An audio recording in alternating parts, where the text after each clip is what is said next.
Hey, good afternoon and welcome back to the show. I'm John F. Gately. You can call me Jack, broadcasting to you from Plymouth, America's hometown. It is a cloudy but fairly nice spring day, a little bit of a brisk breeze off the water. Just went for a walk a little while ago. And I hear that spring will actually show up sometimes this weekend. I know we had two very warm days like about 2 weeks ago. Remember those? But spring is back this weekend into the mid 60s, which will be lovely. I am eager for spring, and I suspect that you are as well. So it'll be nice finally into the early May, I guess, that we finally have a beautiful spring day coming up soon. Let's start today's show with talking about our two U.S. senators. Let's take this one first. Banking Committee. Senator Warren, welcome. Good to have you with us. Thank you. It's good to be with you. You have been critical of Mr. Powell, and you, I think, are going to be critical of this move today. So we're talking about interest rates, and the Fed added interest rates again today, up 25 basis points, or what is also known as a quarter of a point. And Elizabeth Warren here is going to explain to you why she loves inflation. Remember, when inflation is effectively a government-imposed tax, it allows the government to spend more and more money, to print money, literally. And she loves that because that gives her more power. And she's going to explain now why the Fed should stop raising rates to combat inflation, because she loves inflation, because it gives her more power, allows her to spend more of your money that we don't have to begin with. Listen. I just think it's the wrong direction. Look, all of the signs are going in the right way. That is, inflation is abating, the economy is softening. We've seen GDP begin to pull back a little. And we've acknowledged all along that the problems we have that have been driving prices higher are not all problems that you can fix by raising interest rates. Well, you'll notice in this video that she'll never point to government spending as a contributory factor towards inflation. No, she's going to point to price fixing, price gouging. And later in this video, she's actually going to say that price gouging is 40% of the inflation problem. You know, we have a war in Ukraine that messes up supply chain. Wait a second. I forgot about that. Part of the inflation problem is the war in Ukraine, which she supports. She supports the war in the Ukraine. Right, she's just like, oh, it's part of the war in Ukraine. Everybody supports that. Not everybody, right? And I don't know if you followed this, but there's some type of like attack on the Kremlin that happened within the last 24 hours. It's possible that the Ukrainians did this, or it's possible that like Putin did it to make him look good within his own country. It's really hard to say at this point. But to say that the war in Ukraine is part of the inflation problem because we're sending boatloads of money over there and it's crimping our supply chain, that is true. But remember, she supports that. Costs and food costs. We've had a lot of price gouging that giant corporations don't want to talk about, but families are sure feeling it. And you can raise interest rates, but it's not going to affect those. You've got other tools you have to work. We've had supply chain kinks that are beginning to unkink. Again, not affected by interest rates. And what concerns me is that Chair Powell hasn't just raised interest rates. He has raised them on a curve. A curve? He's raised them a curve because we had artificially low interest rates, flatline basically. Oh, I'm not going to say zero, but effectively zero for a artificially long time. And who supported those types of interest rates? Very, very low. Elizabeth Warren. And so when you have them for an exceedingly low interest rates for an exceedingly long time, eventually, right, things have to go back to an equilibrium. That is her fault in part that they've been low for so long. We've seen in 40 years. Deepest in 40 years. In 14 months, he's gone up 5 points here. And that's when things start to break. She hates Powell, by the way. She loathes Powell. Plus, look where he's aiming. He's aiming to put people out of work. Now, that's just, how do I want to say this? Is it going to rain? No, the sun's still out. I thought I heard raindrops. I can't wait for this weekend to be spring. That's just kind of hyperbolic. I guess that's just downright cruel. He's aiming to people but out of work. You know, the job of the Fed is to slow down the economy, in this case, to kill inflation. There's always that choice between having inflation and slowing down the economy. When we slow down the economy, yes, the idea from the Fed is to actually induce a recession. And now this is one of the most predicted recessions we've ever had. We may or may not actually be in it. My feeling is that we're actually not going to have a typical recession. We're going to have what is worse, which is actually a stagflationary period where we have a slowdown in the economy, but inflation stays elevated. Remember, the Fed's goal for inflation is 2%. That's their stated goal. I don't think that anyone really believes that they really feel they can get that back down to that number. But right now, inflation is elevated above 5 officially, and probably even more than that unofficially. Take your point that inflation has come down, Yeah. but it is still elevated by recent historical standards. Absolutely. And that exacts a very severe price, particularly on low-income individuals or Absolutely. people on fixed income. They hurt because They do hurt. But of course, she wants more inflation. She is one of the architects of inflation. of that. So if you're committed to the idea of bringing inflation down, how can the Which she is not. Fed help do that if not merely by raising interest rates? Well- What are the other tools they have? And let's put Congress off to the side, because there's a fiscal side here too. Right. But with respect, I think it's the wrong frame. When you start it by saying, what else can the Fed do? The Fed is a one-trick pony. The Fed raises interest rates and lowers interest rates, Right. basically. So they look at the world through that lens. But look at the effect of price gouging, for example. And the Here it comes. Listen to this. data, depending on who you want to read and what you want to look at, but at least 40% of the increase in prices attributed to price gouging. That is All right, that is just ridiculous. At least 40% of inflation is due to price gouging. Are you out of your mind? She's crazy. The woman's out of her mind. look at No one industries where there's feigns greater concern concentration. like And what Elizabeth you see Warren. is prices Warren. went up more sharply. And you see that margins went up, that profit margins were going up. Spoken like a true inflation lover. She loves inflation because it makes her more powerful.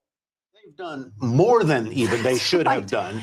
And to squeeze out what inflation remains, you would look at what legislation to address price gouging? Legislation could be part of it, but the FTC is part. Legislation. Let's give Congress more power. Give us some tools on price gouging. I'd like to see us do more. That would be the legislation part. States also have There's anti-price already gouging. a bunch of laws in place about price gouging. Lots of laws. This is just the same thing as like saying, well, we need more gun laws. How about the current gun laws? Aren't those right? What's wrong with These those? industries with specificity about who's in there pushing prices up more than is justified by an increase in cost. Those evil, evil, evil corporations out there price gouging everybody. Man. So that's Elizabeth Warren. She loves inflation. That's just the only way to say it, because it allows her to spend money. It's a tax on you. It's a tax on you that hits the people that supposedly she thinks she is protecting. Right? Inflation, for the most part, disproportionately hurts low-income people who theoretically Warren is out there protecting. But no, she's not actually doing that. All right, how about this creepy guy, right? Looks like he's had a couple of 2 extra cocktails. Let's see what he has to say. Hey, you. Yes, you. Stop scrolling, because I have a very important question for you. Has your social media feed ever made you feel bad? Has it ever made Making me feel bad right now. Hey, you. Yes, you. Stop scrolling, because I have a very important question for you. Has your social media feed ever made you feel bad? Has it ever made you feel anxious, I'm feeling anxious right now. I'll tell you that. or depressed? And if Yes. the answer is yes, then you are not alone. Yeah, I think we're all with you there, Ed. So what he's out there is promoting, and I can't play the rest of that. That is just absolutely pathetic. He's out there promoting additional power for himself through legislation, so to crack down on the big internet companies. Yeah. I can't watch the rest of the video. I won't spare you either. I'll spare you. We won't play the rest of the video. Hey, how's your downtown going? Because there's a puff piece in Boston.com today saying that downtown Boston storefronts are reimagining themselves post-COVID.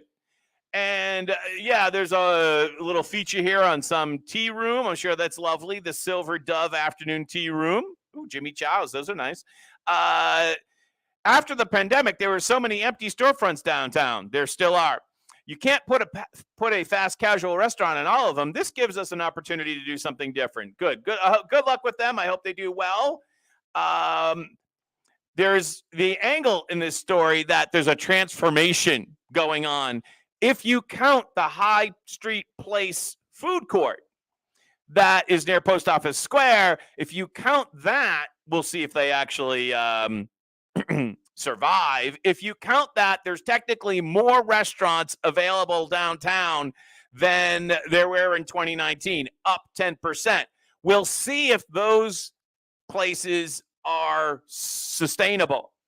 The worst is behind us, and this is not temporary, said Mike Nichols, president of the Boston Business Improvement District downtown. Well, actually, the worst might be behind you. If we go to the University of Toronto, and they display the data here for us.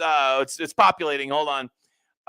Let me just select our city that we want. Where'd it go? It can't be that far away. Hold on a quick second.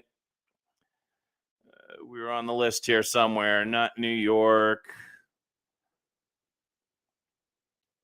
There it is.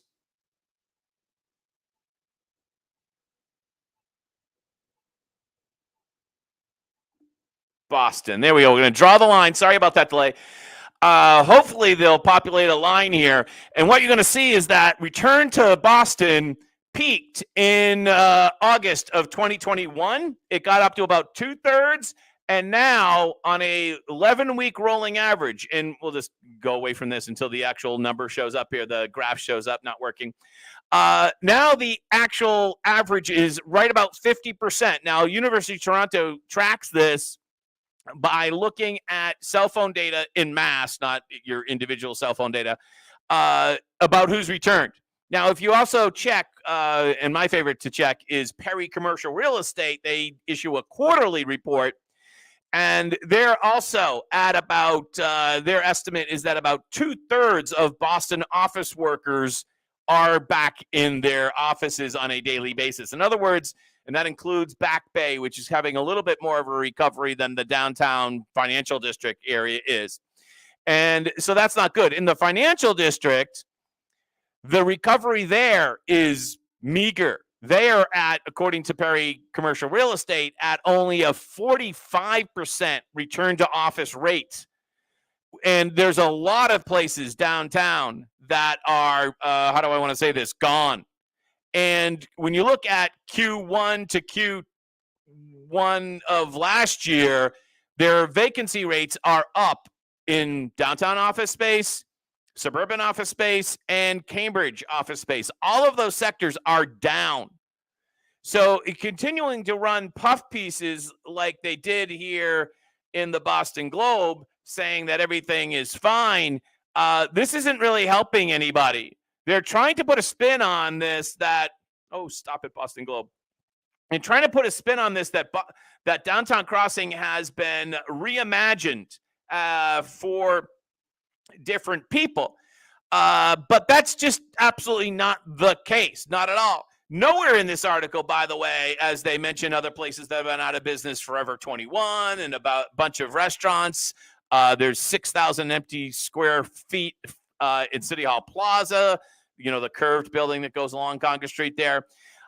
Nowhere in this article, surprisingly, I don't know how this happened, but nowhere in that article do they actually mention crime as a reason why people might not want to go downtown anymore. Nowhere. It's all about COVID. And again, see what I said there. The return peaked in August of 2021. And since then, they took a big dip when the Omicron thing came. And then since, it's really only leveled off. It's never gone back to where it was in August of 2021. So the change is permanent. And if you go downtown, you can absolutely positively feel that. You can feel that there's just not the vibe, there's not the energy, there's not the people that there used to be. And it's right now, according to those University of Toronto, on average, about 50% of people are back. Heavier in the Back Bay, they're maybe up to 65 or 70. Financial District down to 45. This is going to ripple through on the values of those properties. And eventually, that will mean maybe some of them will, depending if they have to refinance, that could be a real problem for commercial real estate. You've heard this from many other sources. But also, it means as the value of those properties go down, it potentially means lower tax revenue for the city of Boston, which, is something to be concerned about for sure. But instead, let's run an article on Boston.com and say all the good things and say it's being revived when it actually isn't. Denial, it runs deep for sure here in Massachusetts. So let's see if we bring up the next story here. Congresswoman Presley supports DiFi's resignation. So remember there's FI-D, that's the financial district, and this is DiFi, that's Dianne Feinstein. I wish her well in her recovery, but I do think it's time, it's impacting her ability to do the job. I would support resignation. So you see how it works with the Democrats. When they're done with you, you're disposable. So DiFi has been back in California for like 2 months. She's got shingles and who knows what else. She has outworn her welcome, not only with Republicans, but with Democrats. You might remember, like a month and a half ago, 2 months ago, whatever it was, when she announced that she wasn't running for re-election, the reporters asked her about it and said, oh, I didn't even know. I didn't even know they released the statement. She's not really in charge. She's not with it. Most likely she's not with it 100%, which is sad. And she's a legendary figure in American politics. She's not up there with Abe Lincoln or anything, but she's a notable figure in American politics for sure. But why are the Democrats trying to push her out? Why are the Democrats trying to push her out? And Presley is not the only one that's saying this. Lots of Democrats. It's because she sits on the Judiciary Committee. And this is all about getting Biden's nominees onto the bench. It's all about getting Biden's nominees onto the bench. You see, when Diane's not there, then the only judges that the committee will approve for a floor vote are ones that also have Republican support. So effectively, Dianne Feinstein's absence is basically turning over the judicial nominating process to the Republicans, which is a beautiful thing. And certainly that is fueling, how do I want to say this? Their calls to get her to go. Didn't make that call for McConnell when he was out. Is he back? I think he might be back.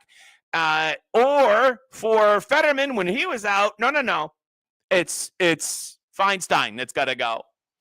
And she had a pretty good take on that. She said it was sexist right? Because no one called for McConnell to go or Fetterman, the men, but they're calling for her to go because she has this important seat on the Judiciary Committee, and they've had enough, right? They've had enough.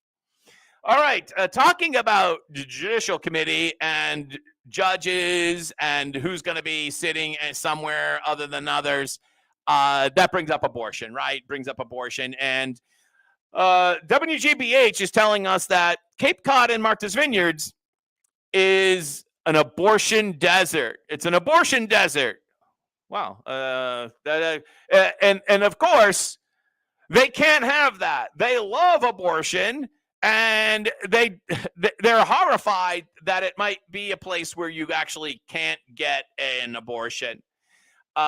Basically, the only place to get an abortion nearby, the closest place, so to speak, is Attleboro or Nantucket, where they have medication abortion available. Of course, you can't find a place to live on Nantucket, but they'll help you get an abortion. Well, I guess that cuts down on the number of people there. I guess that's maybe why they have that. I don't know. There's free.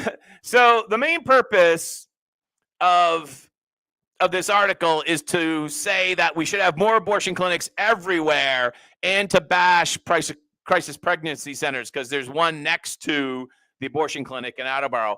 I remember back in the day that there was an abortion clinic, I believe, on Camp Street in Hyannis. I don't know where that has gone, but it's gone. It's totally gone. That was back maybe in the 80s or 90s. So the problem is, if you're a patient, you got to go to the end of these stories. That's why I had to take that off. I had to scroll down. You got to go to the end of these stories to actually find the lead, because almost everything detailed is buried in the story. Patients on the Cape, the drive to the clinic plus getting time off from work and finding childcare for the day can be prohibitively difficult. For Provincetown, it's at least 2 hours without traffic. Or you could take the boat. I know there's a train. A bus. And residents of Martha's Vineyard had to add a ferry drive. I know.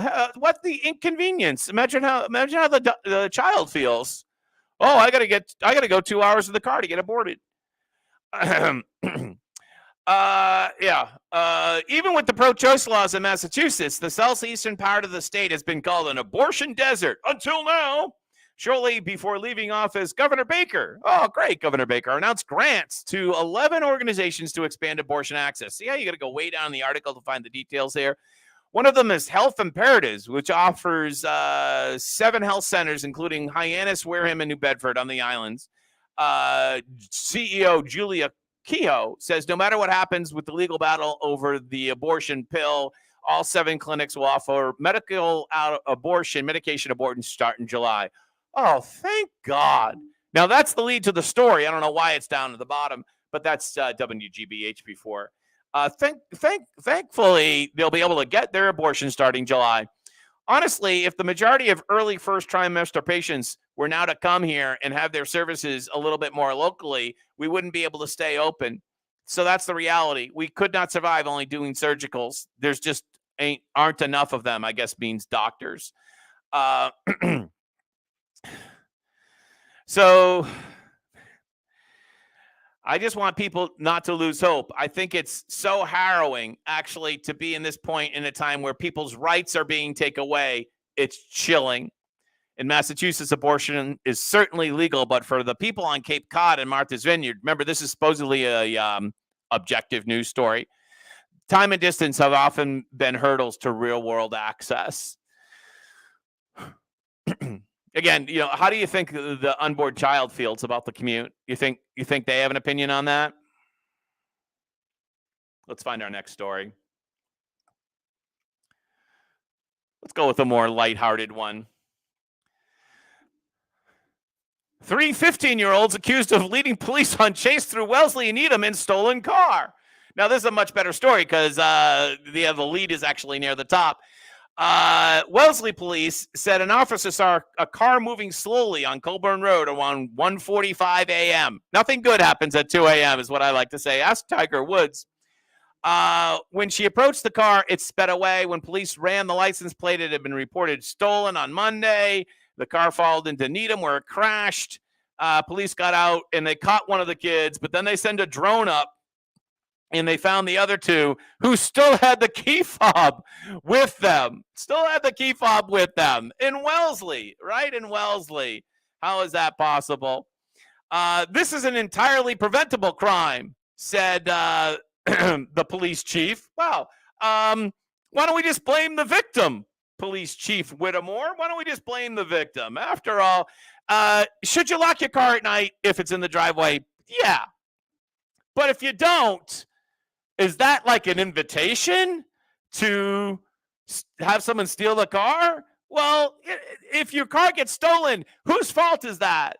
It's the thief's. In this case, 3 15-year-olds. I'm sure these 15-year-olds are probably well out by now and probably not going to get in much trouble. Let me see if I can answer this question here. Hold on a second. I'm trying to run a business here at the same time.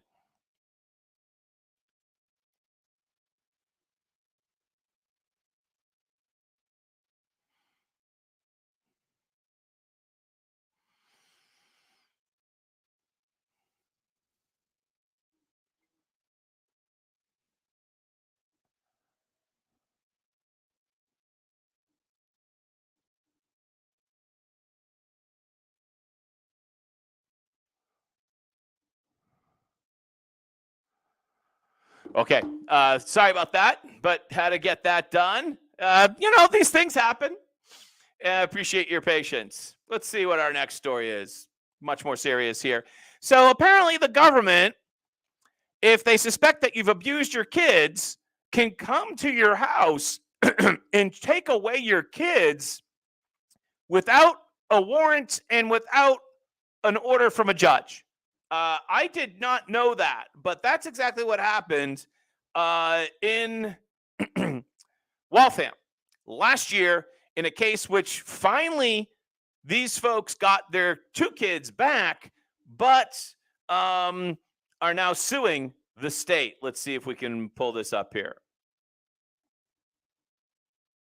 Looking at these photos here, you would never know that hours after an emergency room visit, these children were taken from their home without a warrant being served. Now, a Waltham couple has filed a lawsuit, and new at 10, we're hearing from them. Boston 25 News reporter Lisa Pappas. This all started with the results of an X-ray.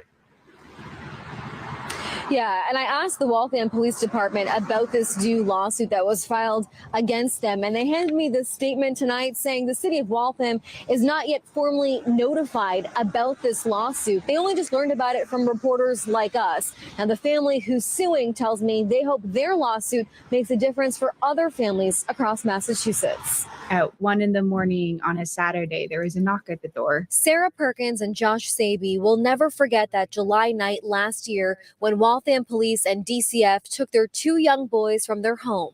Absolutely the worst moment of our lives. A few days earlier, Sarah had taken her 3-month-old son to the hospital for a bad fever and vomiting. While at Newton Wellesley, doctors took an x-ray and found the baby had a couple fractured ribs that were almost healed. This launched a child abuse investigation by DCF. They interviewed their... So a few days earlier, they went to the hospital and got an x-ray, and then the cops come at 1 o'clock in the morning to get the kids? Christian. There was no evidence of abuse, no evidence of substance abuse, absolutely nothing. The family later learned what may have caused the rib fracture weeks earlier. His grandmother was watching him, and she went to get the baby out of the car seat with one hand. And as she was picking him up, he threw his head back, and she thought she was going to drop him, so she gripped him pretty tight. This week, the family filed a lawsuit against members of the Waltham Police Department and DCF representatives for taking their children without a warrant or court paperwork. Which I imagine is required. So the Waltham police allegedly thought they had the power to come and take your kids from you at 1 o'clock in the morning without any paperwork from a judge or without any court order or a warrant? That they would break down our door if we didn't give them the kids. And take our kids. And the policemen are armed, they were going to take our kids by force. The children were put in foster care for a few days until they could be placed with their grandparents. Sarah and Josh weren't able to live with their boys for about a month. weren't able to live with your kids for about a month with no warrant and no court order. The government can do that? The court granted them temporary conditional custody and only regained full custody of their children after 4 months when the court ruled there was never any wrongdoing by these parents. This lawsuit Oh, so eventually the court ruled no wrongdoing. You can have your kids back. Where's the accountability? Isn't there some type of due process to take your kids away? Or literally, can the government come at 1 o'clock in the morning and take your kids away? I tell you, if you're coming to my house at 1 o'clock in the morning to take my kids away, there's going to be trouble.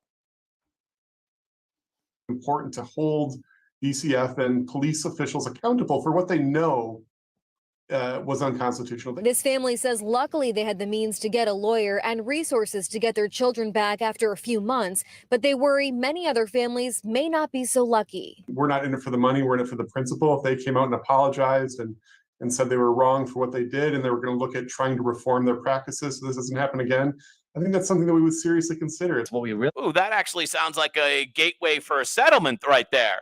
I wonder if they'll be wise enough to do that. hope is that we will make a change for other families.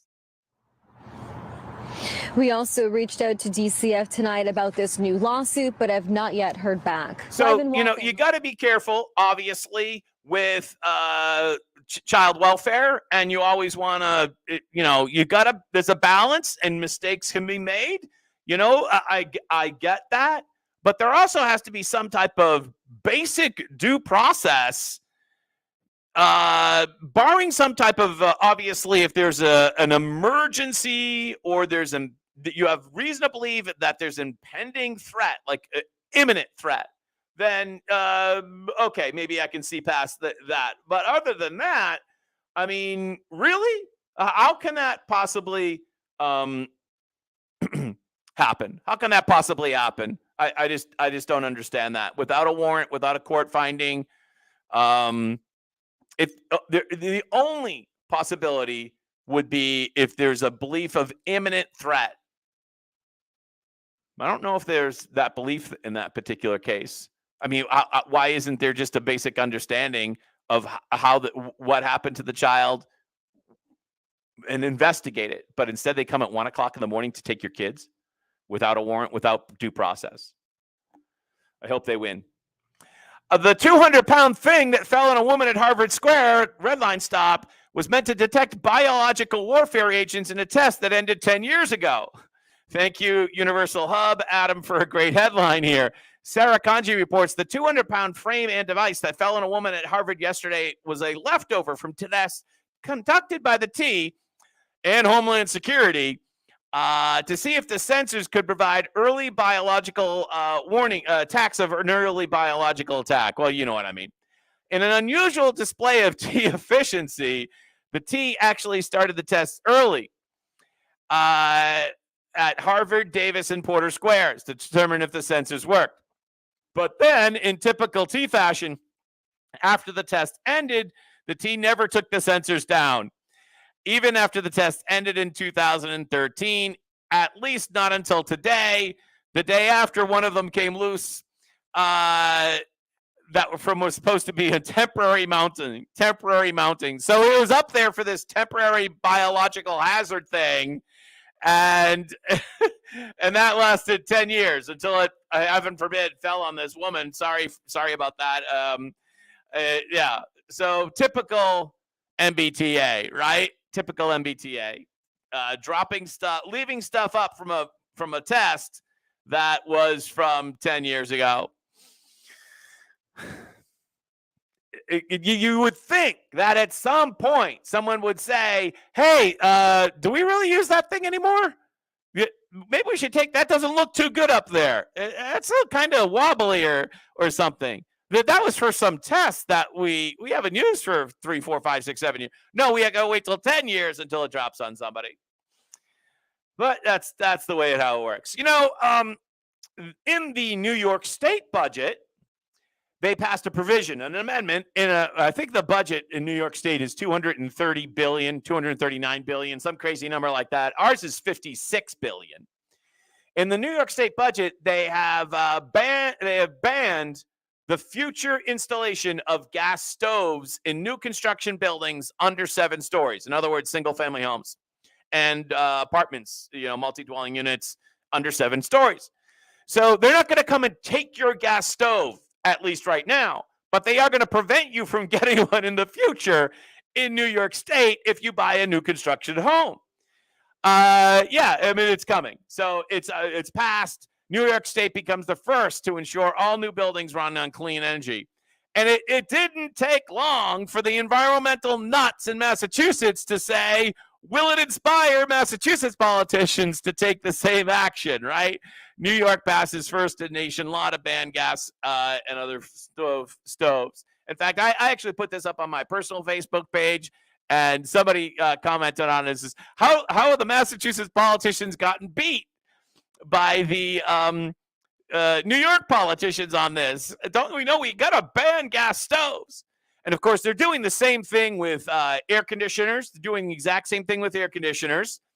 They're doing the exact same thing with cars and lawnmowers. So as soon enough, it's the same playbook as the light bulb thing from like 10, 15 years ago.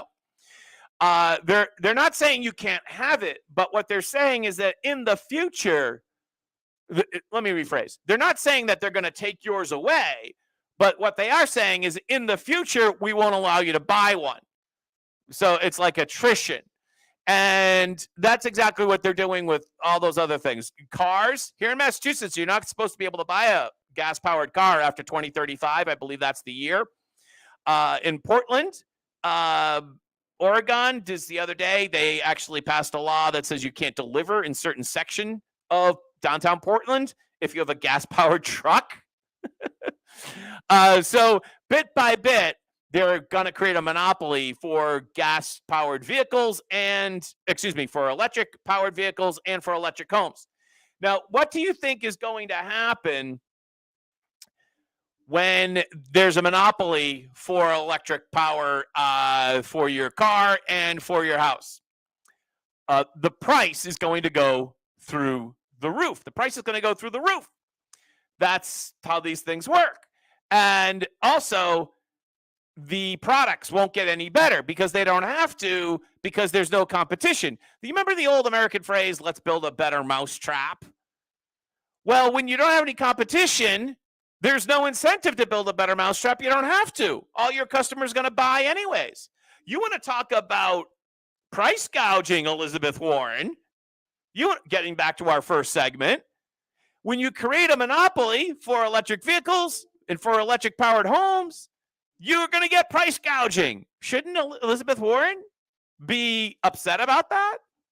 She's not. She loves electric power. Why? Because it gives her more power. All right, so the progressives are also upset about the fact that tax revenues are down. The April tax revenues, which are usually the strongest month of the year, fell by $2.2 billion recently. That's in April. And that's a big hit. And let's see what the Globe has to say about that. Officials in Haley's budget office said, despite the drop, they don't believe they'll have to make any painful cuts this spending year. That's because they've also planned for modest tax growth in the coming years. It's going to bring us back to It's going to bring us back to having budgets that are tighter, and we're not going to be enjoying giant surpluses and certainly some additional revenues that we've seen in the last couple of years. And the progressives are upset about this because now their whole world is crumbling. You see, a lot of people think that Maura Healey isn't progressive enough, especially financially. And she's not. She's like part of the neoliberals, just letting everything spending. And the progressives don't believe that that's good enough. They want to spend money that we don't even have. So the mere suggestion that we might need tighter budgets in the future is driving the progressives bonkers. They're calling it sheer audacity to even suggest, because our revenues are down, we might need to have tighter budgets. Because you see, what they support, what the progressives support, and which they're flat dead wrong about, in which they argue all the time about, is the Laffer curve. And the Laffer curve basically says that, generally speaking, when you lower tax rates, you actually create more revenue. You actually create more revenue, generally speaking. And they don't believe that, yet it's true. Because taxes give them more power. They want the revenue, but more importantly, they want the power to control you. So they don't want to drop the tax rates because that's going to prove them wrong. It's like a emperor has no clothes situation. And the biggest, worst thing you could possibly say in Massachusetts is if we lower rates, we'll get more revenue. That is sheer audacity. How dare you suggest that that might be true? So we might have some tighter budgets in the future. $56 billion is what we're spending right now. I remember, as I probably told you before, I remember when it was under 10. Now it's 56 billion. Sheer audacity. We might even think about, what a thought crime. We might even think about cutting our budget or living within our means. How dare you? You see, they're upset that we have some tax breaks that are being proposed that might help wealthy people. How, heaven forbid, they might do that. Because what's happening, what they're really showing through their insecurity, what do they call that in psychology? They're projecting. The fact of the matter is that Massachusetts lost a lot of population, and the bulk of that population is coming from working class people. We're also now going to start to lose wealthy people because of the fair share, the millionaire's tax that a lot of you voted for, you idiots. Because soon when that millionaire's tax doesn't generate the revenue that it's supposed to or is promised, what's going to happen? They're going to say, oh, we need to actually tax more people. Yeah, so whatever the number was, we'll just call it $1 million. Now it's going to apply to people that were making $800,000, and it's just going to go more and more down. Right, that's how this works. When it doesn't work, when the progressive liberal far left viewpoint doesn't work, they double down on stupid. So it will move from, let's just say it's $1 million now. It won't be long until it's down to 900, 800, down to 200, down to 150. Middle class. It'll be a middle class tax hike. And then they'll continue to wonder and deny why everyone's moving. Remember the proposal the poll that came out just like a month ago. 39% of Massachusetts residents of all party registrations, this is Democrats, Republicans, and Independents, 39% across the board out of all 7 million people in Massachusetts have thought about leaving Massachusetts in the last year. Wonder why. All right, I'm John F. Gately from Plymouth, America's hometown in Massachusetts. Have a great day.